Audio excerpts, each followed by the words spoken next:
மதரசாவுடைய அதிபர் உட்பட 4 கைது செய்யப்பட்டுள்ளதாக சொல்லப்படுகிறது. குறித்த வீதி ஆபத்தானது என்பதால் உளவு இயந்திரத்தில் குழந்தைகளை ஏற்றிச் செல்ல வேண்டாம் என இராணுவத்தினர் அறிவுறுத்தியிருந்தமை தெரிய வந்துள்ளது. முஸ்லிம் காங்கிரசின் ஆணி வேராக மிளிர்ந்த ஸ்தாபக தவிசாளர், கம்பீரமாக கருத்தாக பேசும் ஆற்றலை, ஆளுமையை இளைய சமுதாயத்திற்கு கற்றுக் கொடுத்த ஒரு பெரும் தலைவர் முனீர் முலஃபர் இன்றைய தினம் பிரதி அமைச்சராக பொறுப்பேற்றுக் கொண்டார். அதற்கு பின்னால் ஊடகங்களுக்கு கருத்து தெரிவிக்கையில், இனி நாங்கள் இலங்கையர்களாக சிந்திக்க வேண்டும்.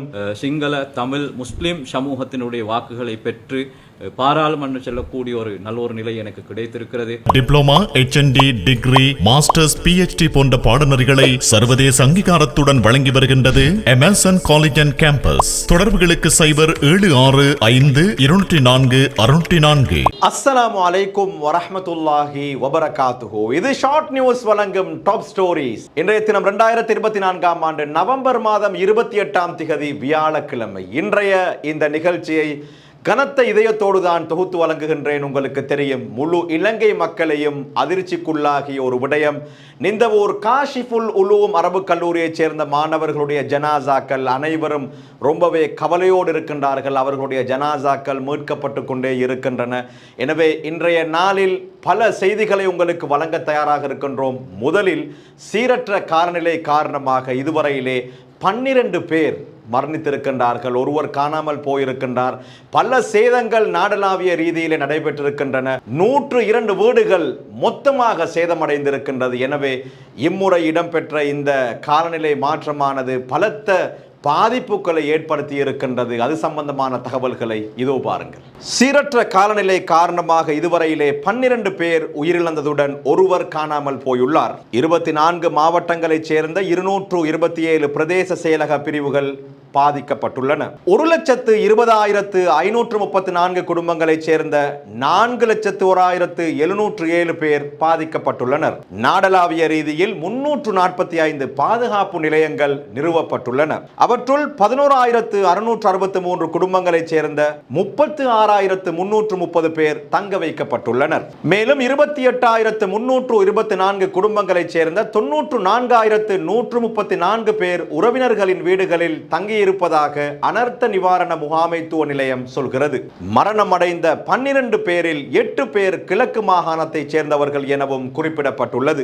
அத்துடன் சீரற்ற காலநிலையால் இதுவரையிலே 102 வீடுகள் முழுமையாக சேதமடைந்துள்ளதுடன் 1952 வீடுகளுக்கு சாதாரண சேதங்கள் ஏற்பட்டுள்ளதாகவும் அனர்த்த நிவாரண முகாமைத்துவ நிலையம் சொல்கிறது. முழுமையாக சேதமடைந்த வீடுகளுக்கு அவசரமாக நிவாரணங்களை வழங்குவதற்கு அரசு தயாராக இருப்பதாகவும் அதிகாரிகள் சொல்கிறார்கள். இன்றைய டாப் ஸ்டோரிஸில் அடுத்ததாக நிந்தவூர் காஷிஃபுல் உலூம் அரபு கல்லூரி மாணவர்களுடைய ஜனாசாக்கள் பற்றிய செய்தியை வழங்குகிறோம்.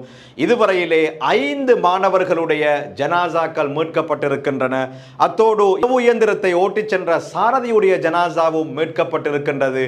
இன்னும் ஒரு மாணவருடைய ஜனாசா தேடப்பட்டு வருகின்றது. நாங்கள் ஒளிப்பதிவு செய்யும் நேரம் வரை அந்த ஜனாசா மீட்கப்பட்டிருக்கவில்லை. குறிப்பாக இன்று காலை வேளையிலே மதரசாவுடைய நிர்வாகம், அதனுடைய அதிபர், உஸ்தாதுமார்கள் ஊடகவியலாளர் சந்திப்பொன்றை நடாத்தியிருந்தார்கள். அதன் போது அவர்கள் தெரிவித்த கருத்துக்கள் இது. சீரற்ற காலநிலை ஆரம்பமானதுடன் மாணவர்களை மதரசாவிலே பாதுகாப்பாக தங்க வைக்க வேண்டும் என்பதுதான் எங்களுடைய தீர்மானமாக இருந்தது. மாணவர்கள் பாதுகாப்பாக தங்குவதற்கு பொருத்தமான இடம் அவர்களுடைய விடுதிதான் என்பதை நாங்கள் நிர்வாகமாக முடிவு செய்திருந்தோம். பின்னர் மாணவர்களின் விடுதி, தொழுகை அறை நீரால் மூழ்கியது. மலசல கூடத்திற்கு மாணவர்களுக்கு செல்ல முடியாமல் மலசல கூடங்கள் நிரம்பி வடிந்தன. எனவே நாங்கள் மாணவர்களை வீட்டுக்கு அனுப்புவது சம்பந்தமாக ஆலோசனை ஒன்றை நடாத்தி அவர்களுக்கு விடுமுறை வழங்க வேண்டும் என்ற தீர்மானத்தை எடுத்தோம். அதனைத் தொடர்ந்து பக்கத்து ஊர்களிலே இருக்கக்கூடிய அக்கரைப்பற்று, இரக்காமம் போன்ற பகுதிகளில் இருக்கக்கூடிய மாணவர்களை மதரசாவுடைய அதிபரின் தலைமையிலே நாங்கள் பாதுகாப்பாக அனுப்பி வைத்தோம். சம்மான் துறையைச் சேர்ந்த மாணவர்களை நாங்கள் உளவு இயந்திரத்தின் இழுவை பெட்டி மூலமாக அவர்களுடைய பெற்றோர்களிடத்திலே ஒப்படைக்க வேண்டும் என்று நாங்கள் எண்ணியிருந்தோம். அந்த அடிப்படையிலே 13 மாணவர்கள் அந்த உளவு இயந்திர இலுவைப்பட்டியிலே பயணித்தார்கள். துரதிர்ஷ்டவசமாக மாவடிப்பள்ளி பகுதியிலே அது விபத்துக்குள்ளாகி 13 மாணவர்களும் நீரிலே மூழ்கியிருந்தார்கள். உடனடியாக அந்த இடத்திலேயே நாங்கள் 7 மாணவர்களை பாதுகாப்பாக மீட்டெடுத்து அவர்களுடைய பெற்றோர்களுக்கு ஒப்படைத்து விட்டோம். 6 மாணவர்கள் வஃபாத்தாக இருக்கின்றார்கள். அவர்களுள் 5 ஜனாசாக்கள் இப்போது மீட்கப்பட்டிருக்கின்றன என்ற விடயத்தை ரொம்பவே கவலையாக சொல்லியிருந்தார்கள். எனவே உண்மையான தகவல்களை தெரியாமல் வதந்திகளை பரப்ப வேண்டாம். நாங்கள் கவலையிலே இருக்கின்றோம். எனவே அவர்களுடைய பெற்றோர்கள் கவலையிலே இருக்கின்றார்கள். விடயத்தை முழுமையாக ஆராயாமல் வதந்திகளை பரப்ப வேண்டாம் என்ற வேண்டுகோளை நிர்வாக சபை சார்பாக ஒருவர் முன்வைத்திருந்தார். மதரசாவுடைய நிர்வாகம், அதனுடைய அதிபர் அப்படி ஊடகவியலாளர் மாநாட்டிலே பேசியிருந்தாலும் கூட பின்னர் கிடைத்த செய்திகளின் அடிப்படையிலே மதரசாவுடைய அதிபர் உட்பட 4 கைது செய்யப்பட்டுள்ளதாக சொல்லப்படுகிறது.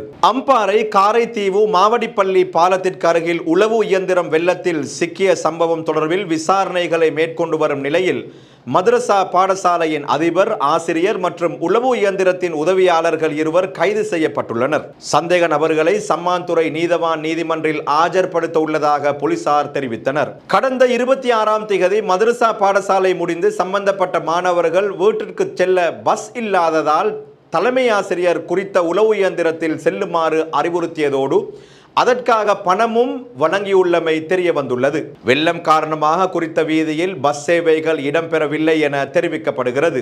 இவ்வாறானதொரு பின்னணியில் பணத்திற்காக பயணிகளை ஏற்றிச் செல்லும் உளவு இயந்திரத்தில் பிள்ளைகளை அவர்களது வீடுகளுக்கு அழைத்து செல்லுமாறு அதிபர் பணிப்புரை வழங்கியுள்ளதாக போலீஸ் விசாரணைகளில் தெரிய வந்துள்ளது. குறித்த வீதி ஆபத்தானது என்பதால் உளவு இயந்திரத்தில் குழந்தைகளை ஏற்றிச் செல்ல வேண்டாம் என இராணுவத்தினர் அறிவுறுத்தியிருந்தமை தெரிய வந்துள்ளது. 11 மாணவர்களுடன் சென்ற உளவு இயந்திரம் வெள்ளத்தில் சிக்கி கவிழ்ந்து விபத்துக்குள்ளானதில் 5 மாணவர்கள் மீட்கப்பட்டுள்ளதுடன் 6 பேர் நீரில் மூழ்கி காணாமல் போயுள்ளனர். 12 வயதுக்கும் 16 வயதுக்கும் இடைப்பட்ட 6 மாணவர்களே காணாமல் போயுள்ளனர். இதுவரை 5 மாணவர்களின் உடல்கள் கண்டெடுக்கப்பட்டுள்ள நிலையில் மேலும் ஒரு மாணவனை தேடும் பணிகள் நடைபெற்று வருகின்றன. இது தவிர உளவு இயந்திர சாரதியின் சடலமும் கண்டெடுக்கப்பட்டுள்ளது. எது எவ்வாறாக இருந்தாலும் இந்த சம்பவத்தின் உண்மை தன்மை இதுவரையிலே முழுமையாக வெளியிடப்படவில்லை. இப்போது போலீசாரினால் கைது செய்யப்பட்ட அதிபர், மதரசா நிர்வாகிகளுடைய விசாரணைகளுக்கு பின்னால் தான் உண்மை வெளிவரும். அதுவரையிலே அவதூறுகளை பரப்ப வேண்டாம், தெரியாத விடயங்களை பேச வேண்டாம் என்பதை அக்கறையுடன் நாங்கள் ஞாபகப்படுத்திக் கொள்கிறோம். ஸ்ரீலங்கா முஸ்லிம் காங்கிரசின் முன்னாள் தவிசாளரும் முன்னாள் பிரதியமைச்சருமான அல்ஹாஜ் ஷேக் இஸ்ஸதீன் அவர்கள் இன்று காலமானார்கள். பெரும் இடர்கள் நிறைந்த 80களின் கடைசியில் சமூகத்தின் நம்பகமான தைரியமான குரலாக ஆரம்பமாகி முஸ்லிம் காங்கிரசின் ஆணிவேராக மிளிர்ந்த ஸ்தாபக தவிசாளர், கம்பீரமாக கருத்தாக பேசும் ஆற்றலை, ஆளுமையை இளைய சமுதாயத்திற்கு கற்றுக் கொடுத்த ஒரு பெரும் தலைவர். கிழக்கு அரசியலின் மூத்த தலைமை முன்னாள் அமைச்சர் MH ஷேக் இஸ்ஸதீன் அவர்கள் இன்று 80 வயதில் இறையடி சேர்ந்தார். இன்னா லில்லாஹி வ இன்னா இலைஹி ராஜிஊன். ஷேக் இஸ்ஸதீன் அவர்கள் தற்போதைய பிரதமர் ஹரிணி அமரசூரிய அவர்களின் பிரத்யேக செயலாளர் ஹசனாவின் தந்தை என்பதும் குறிப்பிடத்தக்கது. வைத்தியர் அர்ச்சுனாவுக்கு பிறப்பிக்கப்பட்டிருந்த பிடியாணையை மீள பெற்றுக் கொள்ளுமாறு உத்தரவு வழங்கப்பட்டிருக்கிறது. வாகன விபத்து ஒன்று தொடர்பில் தாக்கல் செய்யப்பட்ட வழக்கு நீதிமன்றில் ஆஜராகாதமைக்காக பாராளுமன்ற உறுப்பினர் ராமநாதன் அர்ச்சுனாவுக்கு பிறப்பிக்கப்பட்ட பிடியாணையை மீளப்பெறுமாறு கொழும்பு நீதவான் நீதிமன்றம் இன்று 28ஆம் திகதி உத்தரவிட்டுள்ளது. அவர் இன்று கொழும்பு நீதவான் நீதிமன்றில் முன்னிலையாகியதை அடுத்து இந்த உத்தரவு பிறப்பிக்கப்பட்டுள்ளது. அவரை கைது செய்வதற்கு யாழ் சிரேஷ்ட போலீஸ் அத்தியட்சகர் ஊடாக பிடியாணை பிறப்பிக்குமாறு கொழும்பு மேலதிக நீதவான் மஞ்சுள ரத்நாயக்க அண்மையில் உத்தரவிட்டிருந்தார். பேஸ்லைன் வீதியில் கடந்த 2021ஆம் ஆண்டு மார்ச் மாதம் 22ஆம் திகதி வாகன விபத்தொன்றில் சாரதி ஒருவர் பலத்த காயங்களுக்குள்ளான வழக்கை விசாரணைக்கு எடுத்துக்கொண்ட போதே இந்த உத்தரவு பிறப்பிக்கப்பட்டுள்ளது. வைத்தியர் அர்ச்சுனா இப்போதைக்கு தப்பி இருக்கிறார். வாகன இலக்க தகடுகளை விநியோகிக்கும் பணிகள் மீண்டும் ஆரம்பிக்கப்பட்டுள்ளதாக மோட்டார் வாகன போக்குவரத்து திணைக்களம் தெரிவித்துள்ளது.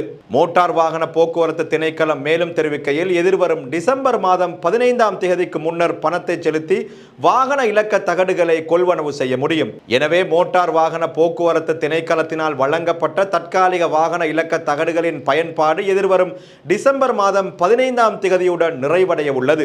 அதற்கு பின்னர் தற்காலிக வாகன இலக்க தகடுகளை பயன்படுத்துபவர்களுக்கு எதிராக சட்ட ரீதியாக நடவடிக்கை எடுக்கப்படும் என மோட்டார் வாகன போக்குவரத்து திணைக்களம் தெரிவித்துள்ளது. எனவே எதிர்வரும் டிசம்பர் மாதம் 15ஆம் திகதிக்கு முன்னால் உங்களுடைய வாகன இலக்க தகடுகளை நீங்கள் பெற்றுக்கொள்ள வேண்டும். இன்றைய டாப் ஸ்டோரிஸின் நிறைவாக அஷேக் முனீர் முலஃபர் இன்றைய தினம் பிரதி அமைச்சராக பொறுப்பேற்றுக் கொண்டார். அதற்கு பின்னால் ஊடகங்களுக்கு கருத்து தெரிவிக்கையில், இனி நாங்கள் இலங்கையர்களாக சிந்திக்க வேண்டும், பௌத்தர்கள், இஸ்லாமியர்கள், இந்துக்கள், கிறிஸ்தவர்கள் என்ற எந்த விதமான பாகுபாடுகளும் இல்லாமல் இலங்கையர்களாக சிந்திக்க நாங்கள் பழகிக்கொள்ள வேண்டும் என்ற விடயத்தை சொல்லியிருந்தார். இன்று நாட்டில் ஏற்பட்டிருக்கின்ற இத்தகைய, நான் கம்பஹ மாவட்டத்திலே போட்டியிட்டு சிங்கள, தமிழ், முஸ்லிம் சமூகத்தினுடைய வாக்குகளை பெற்று பாராளுமன்றம் செல்லக்கூடிய ஒரு நல்ல ஒரு நிலை எனக்கு கிடைத்திருக்கிறது. எனவே எல்லோரும் இன மதங்களை தாண்டி இலங்கையர்களாக சிந்திக்கின்ற ஒரு வரவேற்கத்தக்க சூழ்நிலை இந்த நாட்டிலே உருவாகி இருக்கிறது. இதனை எவ்வாறு வலுப்படுத்தி ஸ்திரப்படுத்தி இதனை எவ்வாறு நல்ல முறையில் மேற்கொள்வது என்பதை பற்றி சிந்திக்க வேண்டிய ஒரு தருணம் இருக்கின்றது. எனவே அந்த வகையிலே கடந்த காலங்களிலே நடந்த சில நிகழ்வுகள் பற்றி, அதன் பின்னால் உள்ள விடயங்களை பற்றிய ஒரு அலசி ஆராய்ந்து உண்மைத்தன்மைகளை கண்டறிந்து அதற்கான நியாயம் வழங்கப்பட வேண்டும். அதே போன்று அத்தகைய நிலைமைகள் எதிர்காலத்தில் நடைபெறாமல் இருப்பதற்கான வேலை திட்டங்களை மேற்கொள்ள வேண்டிய கடமையும் எமக்கு இருக்கின்றது. சில போது பாதிக்கப்பட்டவர்களுக்கான நஷ்ட ஈடுகள் வழங்க வேண்டிய கடமைகளும் இருக்கின்றது. எனவே அந்த வகையில் இந்த சந்தர்ப்பத்திலே நாம் அனைவரும் ஒன்றாக இணைந்து பயணிப்போம் என்ற அந்த வேண்டுதலையும் கூறியவனாக, குறிப்பாக இந்த சந்தர்ப்பத்தில் ஊடகங்களுக்கு ஒரு பாரிய பங்களிப்பு இருக்கிறது. ஊடகங்களுக்கு ஒரு பெரிய ஒரு விடயத்தை மேற்கொள்ள முடியும். மக்களுக்கிடையிலே வேறுபாடுகளை, அது குரோதங்களை வளர்க்கின்ற முறையில் எமது செயற்பாடுகளை மேற்கொள்ளாமல் மக்களுக்கிடையிலே நல்ல உறவுகளை ஏற்படுத்துகின்ற, ஒற்றுமையை ஏற்படுத்துகின்ற, அவர்கள் புரிந்துணர்வை ஏற்படுத்துகின்ற ஒரு ஊடகமாக நாங்கள் பரிணாமித்து இந்த நாட்டிலே வளமான ஒரு நாடு, சந்தோஷமான ஒரு வாழ்க்கையை கட்டியெழுப்ப நாங்கள் அனைவரும் பயணிப்போம். இத்தோடு நிறைவுக்கு வருகிறது இன்றைய டாப் ஸ்டோரிஸ். இன்ஷா அல்லாஹ் மீண்டும் நாளைய தினம் சந்திப்போம். அதுவரையிலே விடைபெற்றுக் கொள்கின்றேன். அஸ்ஸலாமு அலைக்கும் வரஹ்மத்துல்லாஹி வபரகாத்துஹு. ஒவ்வொரு வருடமும் தேசிய மற்றும் சர்வதேச ரீதியில் பல்வேறுபட்ட விருதுகளை வென்று வெற்றி நடை போடுகின்ற தரமான உயர்கல்வி நிறுவனம் எமர்சன் காலேஜ் அண்ட் கேம்பஸ் உங்களுக்கு தேவையான diploma, HND, degree, masters, PhD போன்ற பாடநெறிகளை சர்வதேச அங்கீகாரத்துடன் வழங்கி வருகின்றது எமர்சன் காலேஜ் அண்ட் கேம்பஸ். தொடர்புகளுக்கு 0765204 இணையதள முகவரி www.emersoncollege.lk.